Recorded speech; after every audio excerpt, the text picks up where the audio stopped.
My name is Carly, and I never thought my life would turn into such a roller coaster. It all started when I was working as a perfume sales manager at a high-end department store. One day, a tall, handsome guy walked into the store. He looked nervous, fidgeting with his phone as he approached the counter. "Hi," he said, his voice a bit shaky. "I need help choosing a perfume for my mom." I couldn't help but find his concern for his mother endearing. "Don't worry," I reassured him. "We'll find something perfect. Let's start with some popular choices." As we sampled different fragrances, I learned his name was Michael. He was 28, worked for his family's construction company, and lived nearby. We chatted easily, and I found myself drawn to his warm brown eyes and shy smile. After nearly an hour, we finally settled on an elegant floral scent. As I wrapped up the bottle, Michael hesitated. Carly? Would you like to grab coffee sometime?" My heart skipped a beat. "I'd love to," I replied, trying to keep my voice steady. That coffee date turned into dinner, which led to more dates. Michael was sweet, attentive, and made me laugh. We shared similar interests in movies, hiking, and trying new restaurants. Before I knew it, we were officially a couple. Everything was perfect until the day I met his mother, Evelyn. Michael had warned me she could be a bit intense, but nothing prepared me for the reality. We arrived at a fancy restaurant for a family dinner. Evelyn sat at the head of the table, her sharp eyes scrutinizing me as we approached. She was impeccably dressed, her graying hair styled in a severe bun.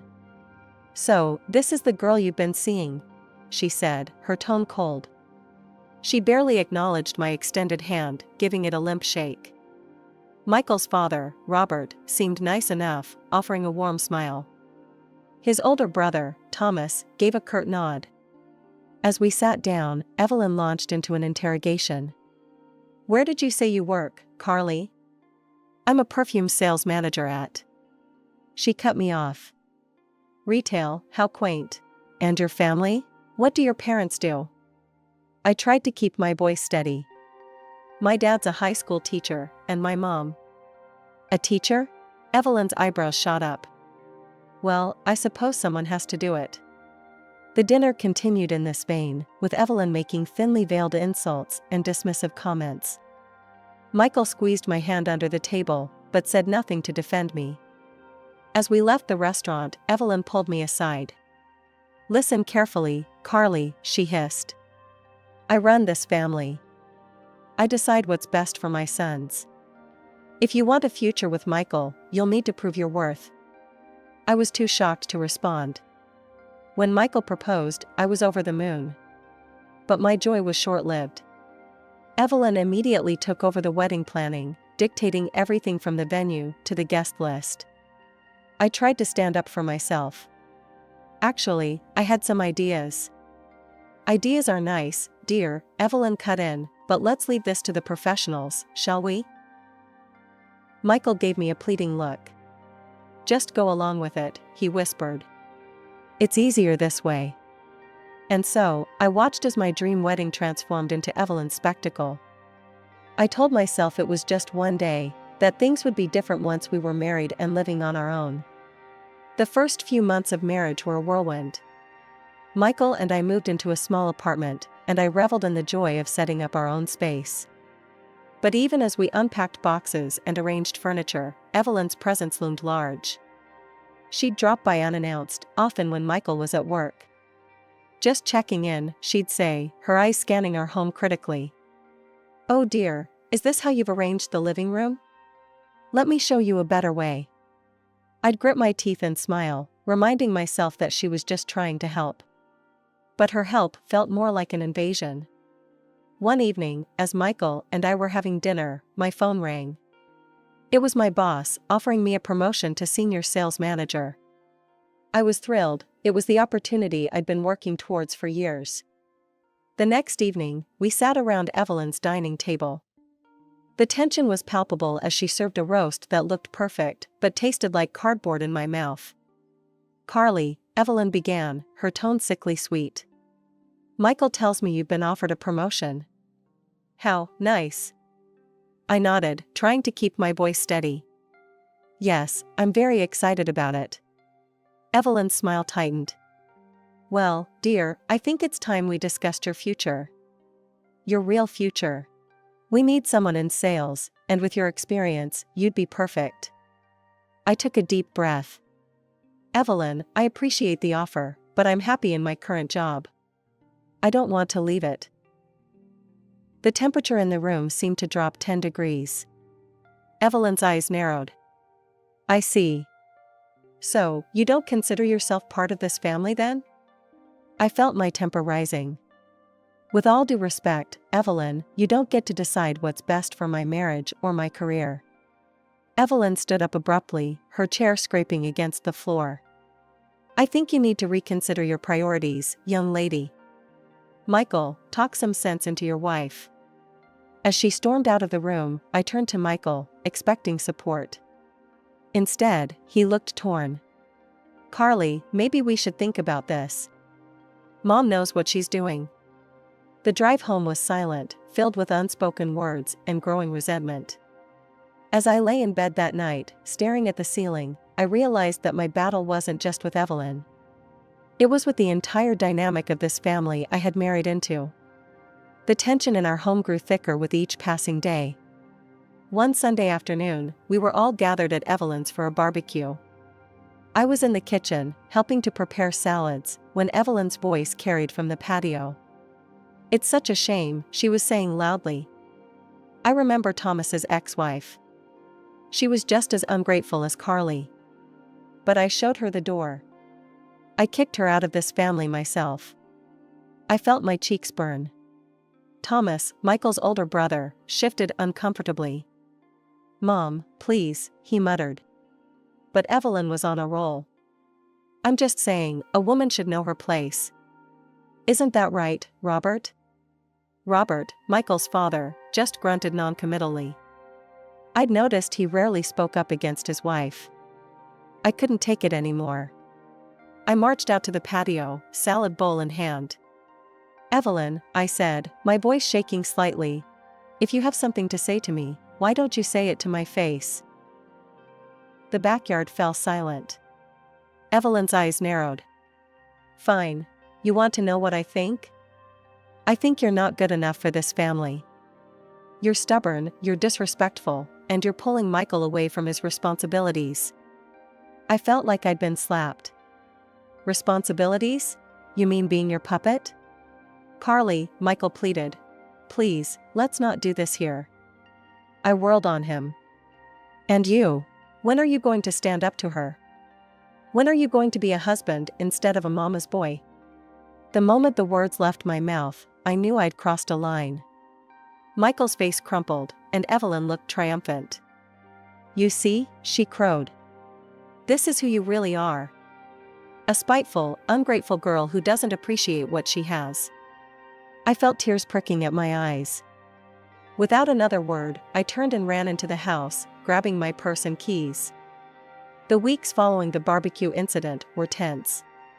Michael and I barely spoke, tiptoeing around each other in our own home. I threw myself into my work, staying late at the office to avoid the suffocating silence at home. One evening, I returned from work to find Michael sitting at the kitchen table, a serious expression on his face. We need to talk, he said. Mom called today. She wants us to come over for her birthday dinner next week. I felt a knot form in my stomach. Michael, I don't think that's a good idea. Please, he pleaded. It would mean a lot to me. And maybe it's a chance to start over? I wanted to refuse, to tell him I was done playing nice with a woman who clearly despised me. But the hope in his eyes made me hesitate. Fine, I said finally. But this is the last chance, Michael. I mean it. The night of Evelyn's birthday arrived, and I found myself standing in front of her door, a forced smile plastered on my face. As we entered, Evelyn greeted us with her usual fake warmth. Carly, dear, she cooed, air-kissing my cheek. So glad you could make it. I was worried you might be too busy with your little job. I bit my tongue, reminding myself to stay calm. The evening progressed with forced pleasantries and thinly veiled insults. I noticed how Evelyn dominated every conversation, her sons and husband merely nodding along. As the night wore on, Evelyn announced it was time for cake. "Carly, be a dear and bring out the cake. And don't forget the candles." I headed to the kitchen, grateful for a moment's respite. I carefully placed the candles on the cake, counting under my breath to make sure I had the right number. Back in the dining room, I set the cake down in front of Evelyn. Her eyes narrowed as she counted the candles. "Carly," she said, her voice dangerously sweet.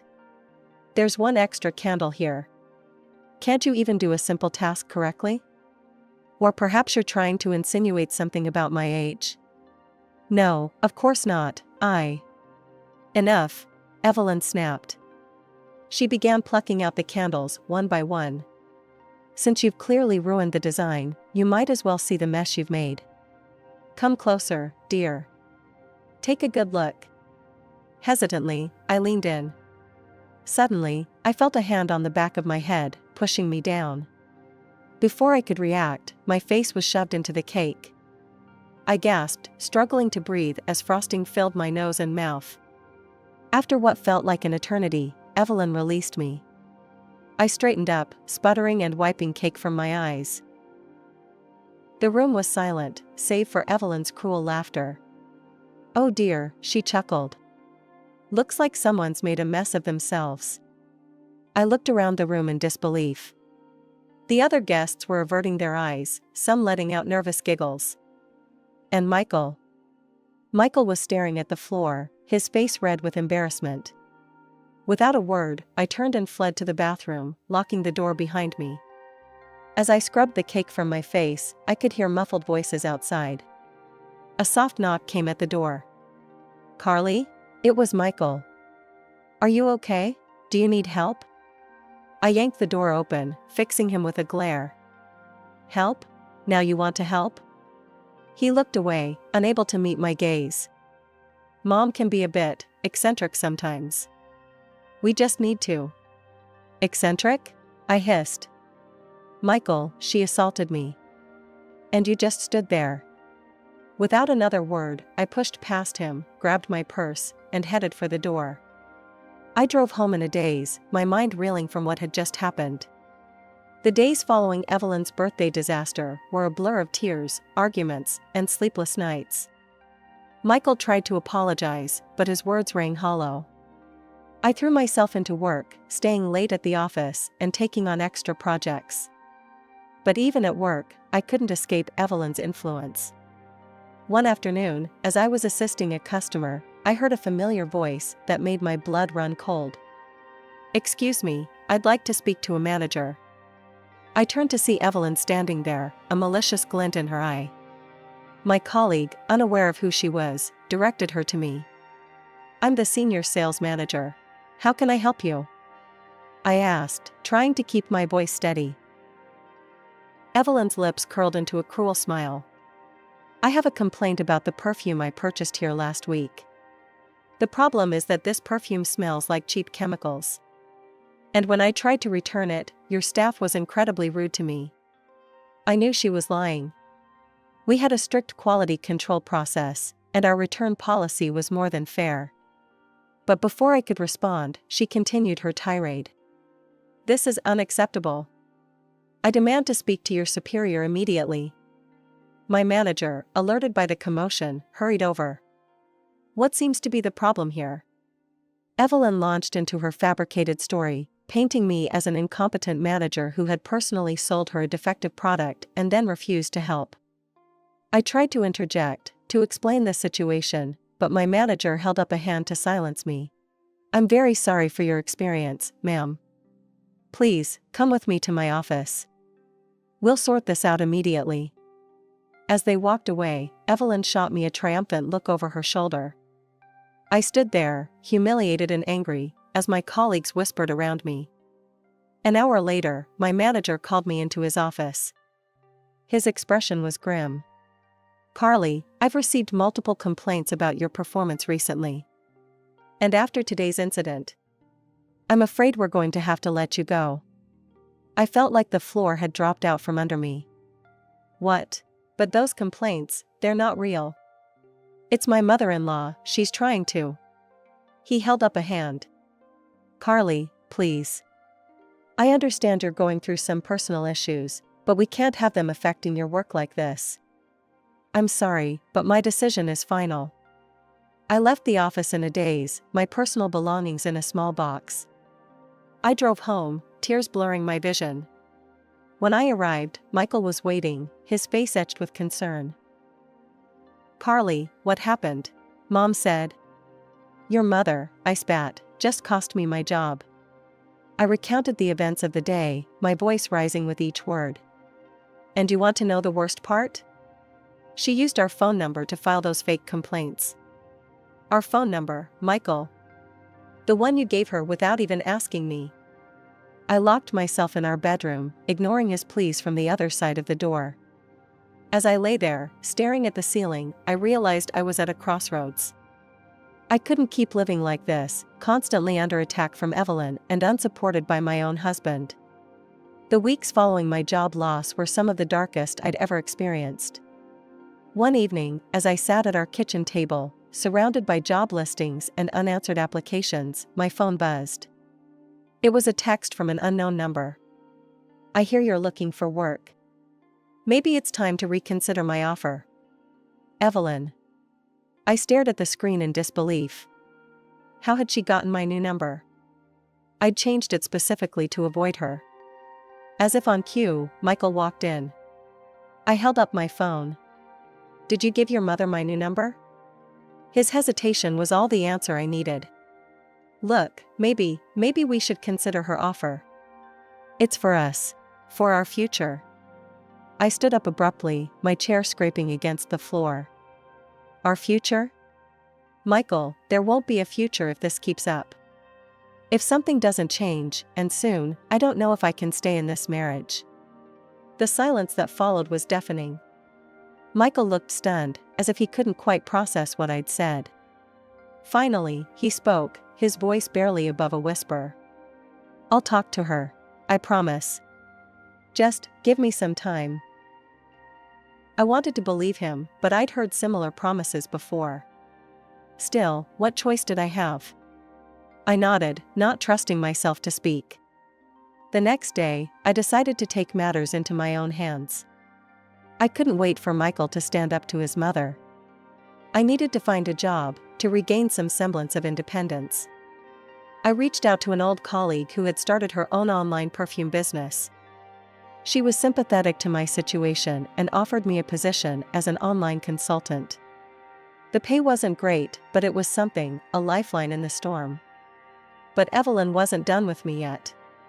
As Christmas approached, the annual family gathering loomed on the horizon. I dreaded it, knowing it would be another opportunity for Evelyn to belittle and humiliate me. The night before the gathering, Michael and I had another argument. He wanted me to make more of an effort with his mother, to try to understand her perspective. I couldn't believe what I was hearing. Her perspective? I sputtered. Michael, her perspective is that I'm not good enough for this family, that I should quit my job and become her puppet. How am I supposed to understand that? He looked away, unable to meet my eyes. She's just set in her ways. If we could just...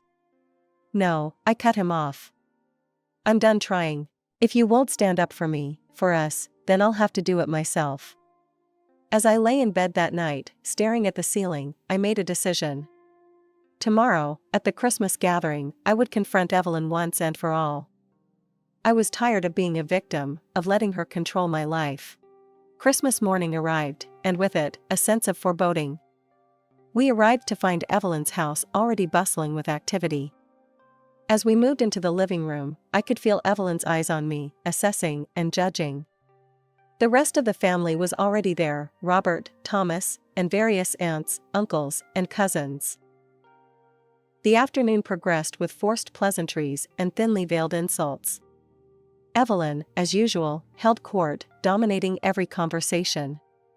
I noticed how she kept bringing up the topic of children, her eyes darting to me each time. Finally, during dinner, she addressed me directly. Carly, dear, she said, her voice dripping with false concern, I couldn't help but notice you're not drinking. Any special reason? I felt my cheeks flush as all eyes turned to me. No, Evelyn. I'm just not in the mood for alcohol. Her eyes narrowed. Well, I do hope you're not having difficulties in that area. It's just, well, you're not getting any younger. And with your career struggles, I thought perhaps you'd be focusing on more important matters by now. I stood up abruptly, my chair scraping against the floor. More important matters? You mean like being a submissive wife who gives up her dreams to please her mother-in-law? Gasps echoed around the table. Evelyn's face contorted with rage. How dare you speak to me like that in my own home? No, Evelyn, I shot back. How dare you treat me like this? I am your son's wife, not your punching bag. I've had enough of your manipulation and your cruelty. I turned to leave, but as I passed Evelyn, everything seemed to happen in slow motion. Evelyn made a sudden movement, knocking over her mug of hot tea. The scalding liquid splashed directly onto me. I screamed in pain as the hot tea soaked through my clothes. Evelyn, however, seemed unfazed by what she had done. She grabbed my arm, pulling me close. Listen here, you little brat, she hissed, her voice low and menacing. You will obey me. You will do as I say. Or I will destroy you. Through the haze of pain, I looked around the room, desperate for help. But everyone, including Michael, seemed frozen in shock. Finally Michael stood up, his face pale. I need some air, he mumbled, before fleeing the room. In that moment, something inside me broke. Without another word, I wrenched my arm free and ran out of the house, ignoring the chaos erupting behind me. I drove to the nearest hospital, my skin still burning from the tea. As the doctors treated my burns, which thankfully weren't severe, I felt a strange sense of calm wash over me. When I finally returned home, the apartment was empty. I packed a bag with essentials, wrote a brief note explaining that I needed time away, and left. I woke up in the dingy motel room, my skin still tender from the burns. As I was contemplating my next move, my phone rang. I hesitated, half expecting it to be Michael or worse, Evelyn. To my surprise, it was my father-in-law, Robert. Carly, his voice sounded strained. Can we meet? It's important. Curiosity got the better of me. Okay, I said, giving him the motel address. An hour later, there was a knock at my door. I opened it to find Robert standing there, looking more disheveled than I'd ever seen him. His eyes were red-rimmed, and he seemed to have aged overnight. Robert, what's going on? I asked, gesturing for him to sit down. Carly, I'm so sorry, he blurted out as soon as I let him in. There's something you need to know about the company, about Evelyn. He paused, his hands shaking slightly. The company, it used to belong to my parents. Evelyn, she tricked my father when he was sick. Made him sign everything over to her, made herself the executive director. I felt my jaw drop. What? But how? Why didn't you say anything?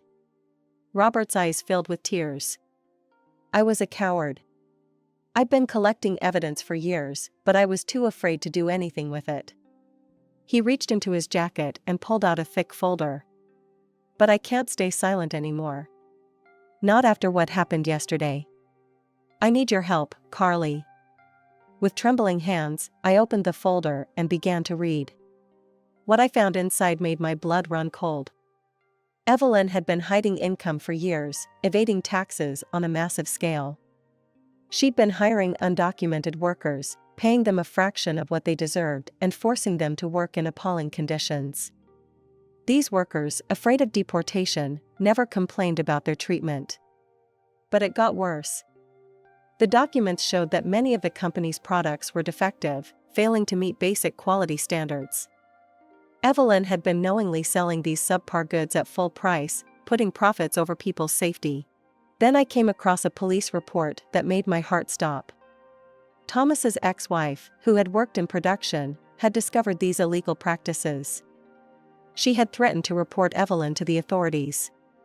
In response, Evelyn had pushed her down a flight of stairs. The poor woman had sustained serious injuries, but Evelyn had intimidated her into silence.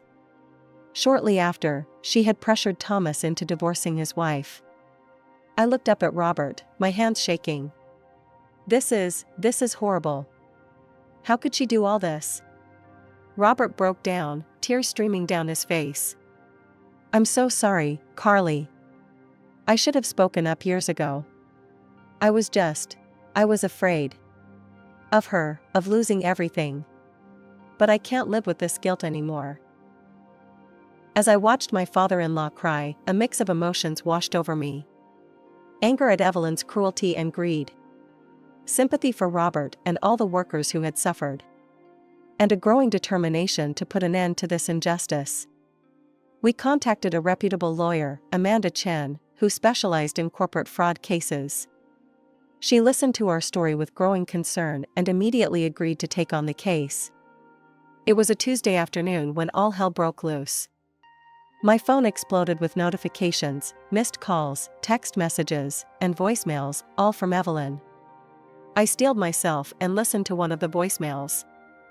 You ungrateful little witch. Evelyn's voice screeched through the speaker. How dare you turn my husband against me? I'll ruin you for this, do you hear me? I'll destroy you. The barrage continued relentlessly. Evelyn called every few minutes, alternating between threats and attempts at manipulation. When I blocked her number, she started using other people's phones. But it didn't stop there. Evelyn launched a full-scale character assassination campaign against me. She contacted friends, family, and even my former co-workers, spinning a tale of how I had seduced Robert and turned him against her. The biggest blow came when Michael sided with his mother.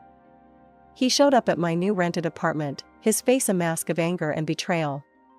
How could you do this to us? He demanded. To my mother? I tried to explain, to show him the evidence, but he refused to listen. I don't know who you are anymore, he spat before storming out. As I sat there, reeling from Michael's rejection, I received an unexpected call. It was Thomas, Michael's older brother. Carly? It's Thomas. I heard what's happening. I want you to know, I believe you. And I want to help.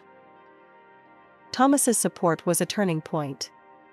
He provided additional evidence of Evelyn's misdeeds and agreed to testify in court. With his help, we were also able to locate his ex-wife, Maria. Maria's testimony was damning. She recounted in detail the incident where Evelyn had pushed her down the stairs, as well as the subsequent threats and intimidation. As the trial date approached, Amanda worked tirelessly. She tracked down several of the undocumented workers Evelyn had exploited. Despite their fear, many agreed to testify, their stories painting a horrifying picture of abuse and exploitation. The trial was grueling.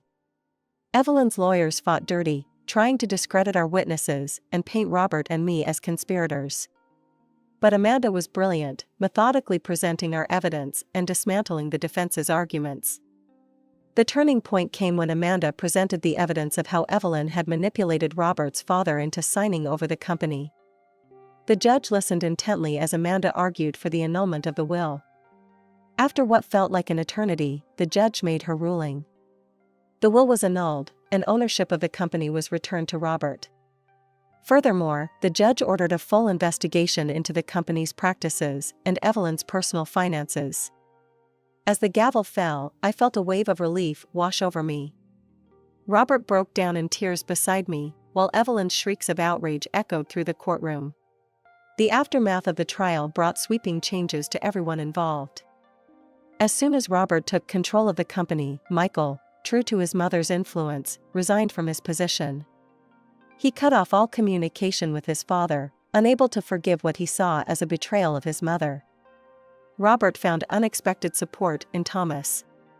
The father and eldest son, both having experienced Evelyn's manipulation firsthand, formed a strong partnership.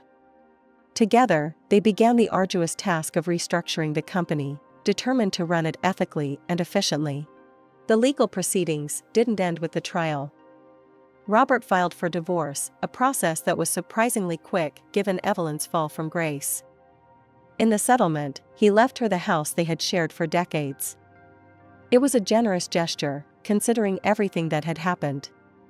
The court ordered a thorough audit of the company's finances, and the results were staggering. Years of creative accounting and tax evasion came to light. Evelyn was hit with a massive fine and ordered to pay $500,000 in back taxes. The house Robert had left her became her only asset, and she was forced to sell it to settle her debts with the tax authorities. Meanwhile, my own marriage had crumbled beyond repair. Michael's unwavering loyalty to his mother, even in the face of overwhelming evidence of her misdeeds, was something I couldn't comprehend or accept. We filed for divorce, and I felt a mixture of sadness and relief as I signed the papers. As I contemplated my next steps, Robert approached me with an unexpected offer. "Carly," he said, his voice warm with gratitude, "I know you've been through hell because of our family. But I want you to know that I consider you family still. We're rebuilding the sales department, and I'd like you to be a part of it. What do you say?" I was touched by his offer and, after some consideration, I accepted. Months passed, and slowly but surely, I found my footing. I learned to navigate the intricacies of the construction business, mastering the art of selling everything from lumber to specialized tools. My experience in luxury retail, surprisingly, proved valuable in dealing with high-end clients and custom projects. It was on a routine shopping trip that I had an unexpected encounter. As I turned down the cereal aisle, I froze. There, just a few feet away, stood Michael and Evelyn. They looked haggard, a far cry from the polished appearance they once maintained. Evelyn's voice, shrill and angry, carried clearly. "You weak-willed idiot," she berated Michael. "Can't you do anything right? I asked for the bran flakes, not this sugary garbage." Michael, his shoulders slumped, muttered an apology and reached for another box. I felt a pang of pity, seeing how their toxic relationship had endured and seemingly worsened. For a moment, I considered approaching them. But as I watched their dysfunctional interaction, I realized I had nothing to say. Instead, I quietly turned my cart around and left the store, leaving my shopping unfinished.